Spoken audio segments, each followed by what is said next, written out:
This is Real Talk, the Customer Insights Show with Jenn Vogel. Join Jenn and her guests for this live discussion around topics that will help you understand your customers better. Also available on podcast channels. This live stream is presented to you by Vox Pop Me, the leader in video research. Here's today's live conversation. Hello, insights professionals, marketers, and everyone who wants to understand their customers better. Thank you for joining me for another episode of Real Talk, the Customer Insight Show. We're live on LinkedIn, Twitter, and YouTube, and the podcast version will be available on podcast channels soon. Today, I'm excited to chat with Dr. Graham Kenny, a speaker, consultant, strategy expert, and regular Harvard Business Review contributor. He recently wrote an article on why data cannot replace talking to customers, a topic I'm very interested in digging deeper on and thought you would be interested as well. I'm excited to chat with him today. So all the way from Sydney, Australia, welcome to Real Talk, Dr. Kenny. Well, thanks very much. Thanks for the invitation. Absolutely. Really pleased to have you. Excited for this conversation today. I really loved that article that you wrote, and I know it's a topic you've covered before as well. So it'll be interesting to dig deeper on that today. Great. So you covered this topic of data and talking with customers at length, like I said, several times. And I'm curious, what prompted this topic to be top of mind for you? Well, Jen, a couple of things. I work with organizations and executive teams, helping them to develop strategy. And often they're not really across what's going on in the marketplace. So when you're talking to executives, they often don't leave the office, they don't talk to customers and so on. So that's one of the things that alerted me to the need for executives to get out of the office to talk to customers, and there's a way of doing that. And so there's an absence of that in most organizations. So the executive team gets isolated from the customer experience. On the other hand, you've got a big push towards big data, which is in terms of a data lake, so that everything goes into the lake and then later you fish something out that you might want. And so then I started to think, well, what can big data deliver as against going out and really eyeballing your customers? And I think there is a difference in what both can deliver, and we can talk about that as we go along. But relying on big data as the only way to do it, or the be all and end all, is just going to be a disaster. Yeah. I totally agree. And so, going a little deeper on that into this big data, what kinds of data are companies getting from this data lake? I love that analogy. That they're using to make decisions. Well, there's a couple of examples in Australia I can talk to you about. One is from the Commonwealth Bank. Now, the Commonwealth Bank is Australia's largest bank, and we have in Australia a policy called the Big Four banks. So there's four banks that dominate the marketplace in retail banking. And the Commonwealth Bank is setting itself up so that it can gather all this data from its customers and then be able to look into particular profiles of a customer. So, for example, if I was to go to a bank teller, not that many people go there these days, it's online, but if I went to a bank teller or online, as a counter, and I want to say make a deposit in my account, the teller can turn around and say, well, while you're here, Graham, would you be interested in a loan for your car? Would you like to refinance your housing loan? Because what comes up on the screen in front of that teller is a profile about me, and that profile will be about demographics and so on. And so that will prompt the teller to ask the question, which will then get me to purchase across the product range. I can give you another example of quite a different one from a company called Woolworths. Woolworths is one of two major grocery chains in Australia. There's Coles and Woolworths. related to the South African Woolworths. It's an Australian company. Now, what's happening in that case is quite interesting because they've identified in their organisation these silos. And the silos, we're all familiar with them. Marketing has their marketing data, finance and so on. So there's not much relationship between them. And again, they formed a lake which allows the data from one section to be integrated with another section. I think that's quite exciting, actually, because one of the problems we have in that information gets corralled and there's some really good information, but never really comes together. For example, customer satisfaction data with purchasing patterns, with the profitability of products and so on. I mean, a lot of this is disconnected. So I think there's two exciting developments in terms of big data. Yeah, I think we've seen that a lot where there's definitely a push for data transparency across those silos. And again, I love that analogy of kind of putting it into the lakes, so access to it and actually use it for decisions. It's really important. I think it certainly helps with efficiency because there's a lot of overlap in that data, especially when we start thinking about research and doing surveys and things like that. Sometimes you don't need to ask a new question because somebody else has already asked it, and being able to have that data transparency is crucial. And the banking example is interesting too, like the profiling data for cross-sell. I went to a bank teller yesterday for probably the first time in, I can't tell you how many years.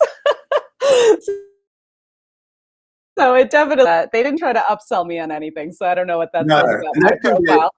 That can be a problem. My wife won't go to Woolworths with a loyalty card because she said, by the time I've come home, I've got an email that tells me what I should be buying next visit. And she said, I don't want people to know that much about my buying behavior. So there is a downside to too much information and then using it in that way. And if you were to go to your bank teller and the conversation was about selling you something else, you wouldn't find that a good experience. Right. Yeah, that's interesting. I wonder, impacts the integrity of the data. If somebody, if I do have a loyalty card, but I don't actually want you to know what I'm purchasing in this particular trip, so I don't use it because I don't want that on my file. Maybe I'm getting a candy bar and normally I'm buying healthy foods and I want that on my profile. Like, how does that impact the quality of the data, I wonder? Well, there's a term in the industry called precisely inaccurate. And in other words, it's precise down to the decimal point, but it's inaccurate. And there's studies that show that 2/3 of the data of the organizations is simply wrong. Yeah. Well, this feels like a good segue because as we're talking about big data and all the different types of data that can go into the lake, I'm going to keep saying that. What are the advantages of this kind of data and the disadvantages of this kind of data? Well, it's funny you asked that because I've just been working on something this morning and I was looking about 2019, so about 2 years ago, I started to get interested in the use of artificial intelligence in business strategy. And I couldn't really make it work. And the reason was I was trying to the strategy design part, and the other part is the strategy execution, and they're quite different. And there's different people get involved. There's different challenges in each. And so what I've come up with is this suggestion that I think big data is going to be very useful in the execution phase.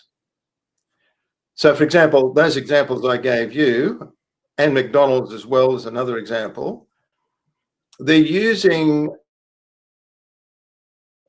the strategy or the strategic positions that have already been decided for the organization in terms of product range or product quality or whatever.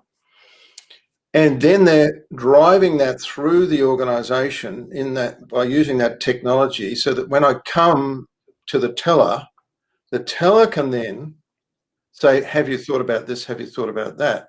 That to me is an execution phase. And I think big data is going to be very useful in that.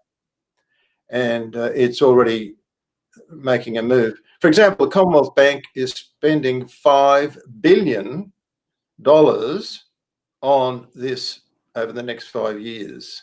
So they have really spending a lot of money, and they're looking at this as the key to their competitive advantage. But it'll be a competitive advantage on execution. Now, what you do in Vox Pop Me and what I do mainly is about strategy design. Now, strategy design is quite different.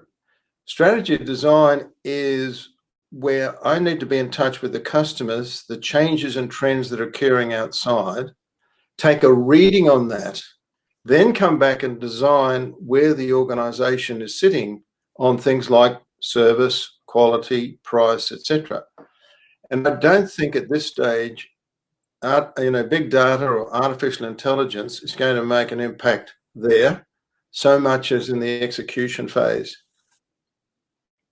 So that's my take on it, and I've just sorted this out in the last couple of days. Even though that article sat around for 2 years, I came back to it. I thought, I can't do this, it's too hard. And I came back to it having, thought about it in our conversation the other day and some other work I've been doing, and I thought, there's a split: strategy design, strategy execution, and AI will be different in both areas.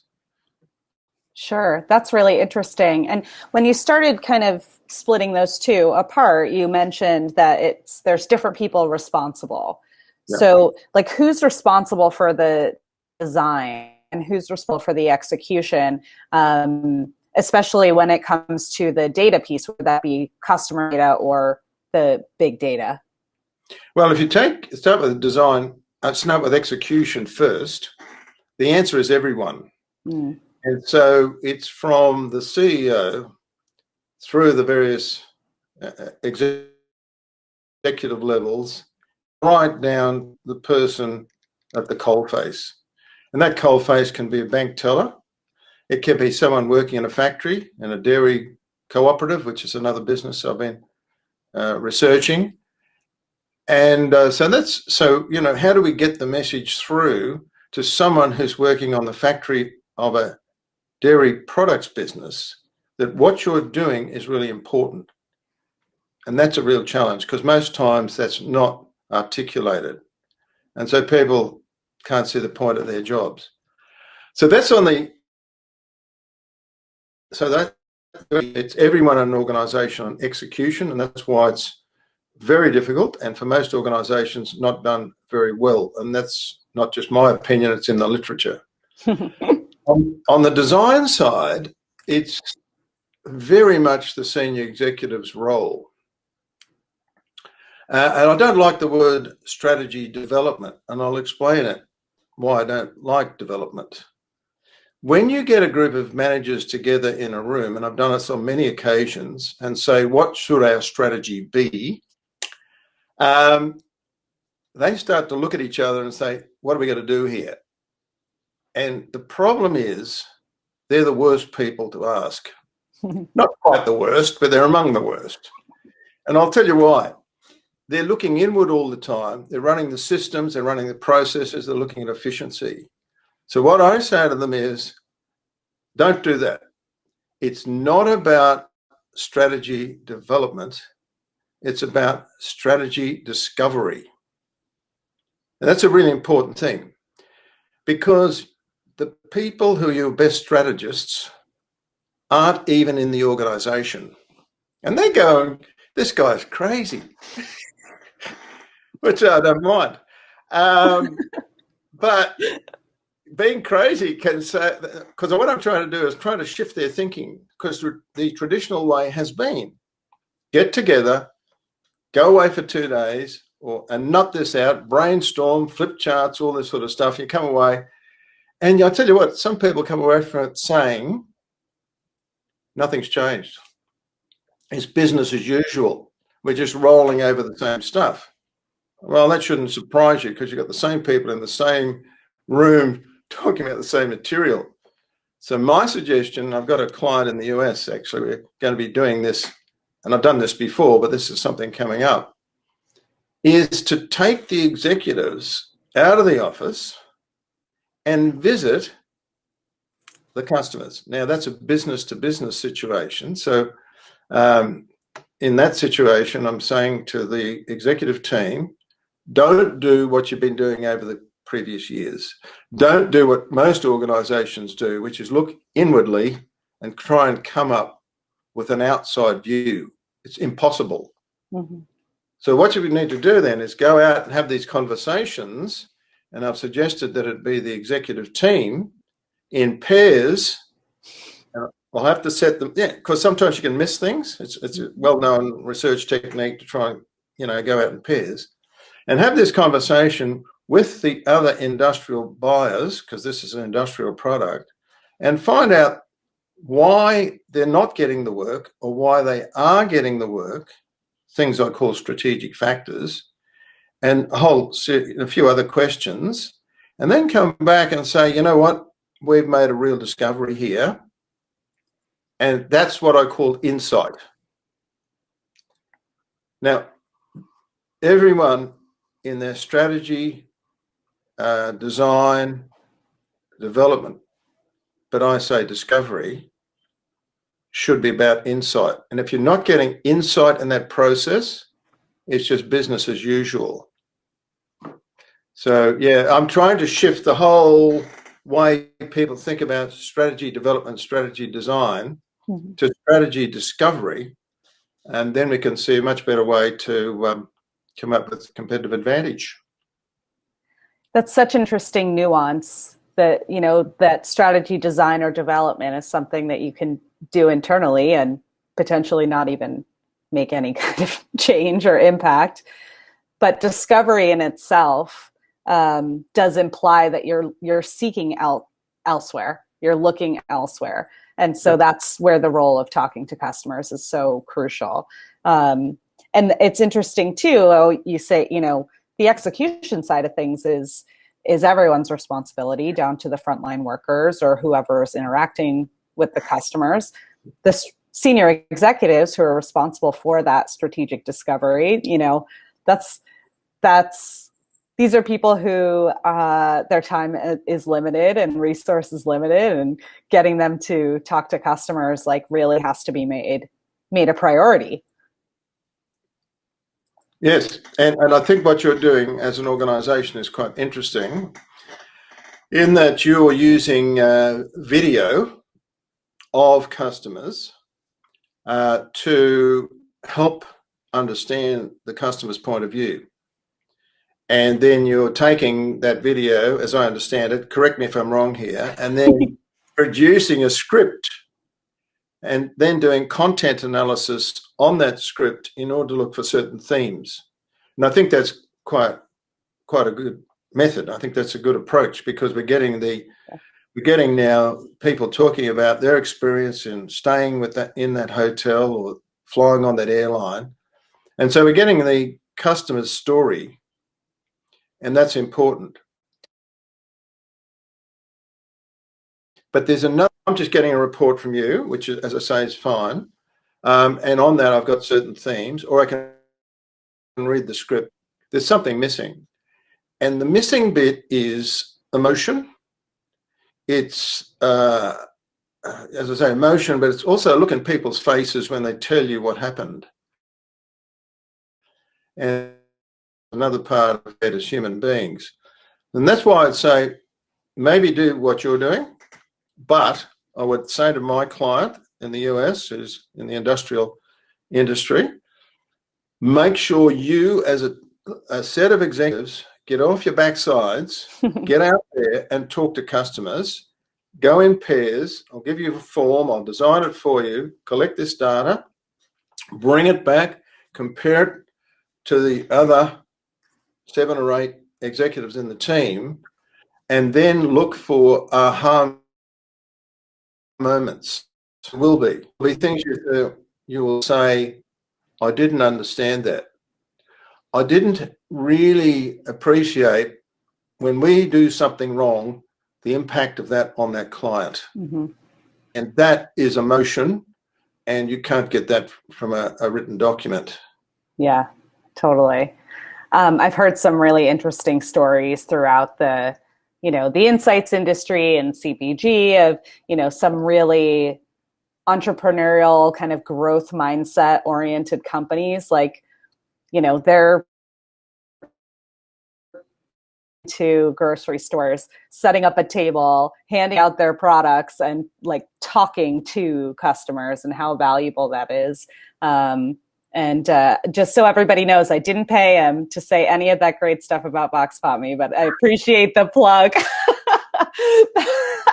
Better you than me. So thank you for that. But yeah, I mean, I think we're in agreement, whether it's in person or virtually or a two-way conversation or asynchronous video, like really talking to customers is crucial. And over-reliance on big data is missing a piece, right? It's valuable in the execution, as you say, but it's not the full picture. Do you see companies over-relying on one side more than another? I can't say that I've done that in a quantitative way, but I think the push is definitely there for more and more big data being collected and analysed. And as I said in that article, the worry that I have is now the senior executives will retreat to their corner offices and IT will be running the place. And we don't really need that. So, yeah, I think so. But I think the other problem is, Jen, that when it's all very well to talk about talking to customers, and it sounds fine, but no one knows how to do it. I've had people, that article had huge response on LinkedIn and direct emails as well. And so I get back and have a talk to them about it, or, some way communicate with them. And a lot of people say, look, but we don't know how to do that. No one's trained to do that. No one's even been allowed to do that. Now, that's an exception. There are exceptions, of course. Sales are supposed to be doing that. We'll come back to sales and marketing, if you like, in a minute. But when it comes to the senior executive team, you can think of the HR manager going out there and having an in-depth conversation with a client or a customer. It just doesn't happen. So the HR manager, when they sit down to do strategy, the only thing the HR manager knows about is HR. And that's fine for a key stakeholder group called employees. But there's another stakeholder group called customers or clients. There's another one over here called suppliers. So he or she, as a HR manager, knows very little about the rest. So you've got a set of blinkers on here. And so they sit down and say, this is what I think we should do. But hang on a minute. With customers,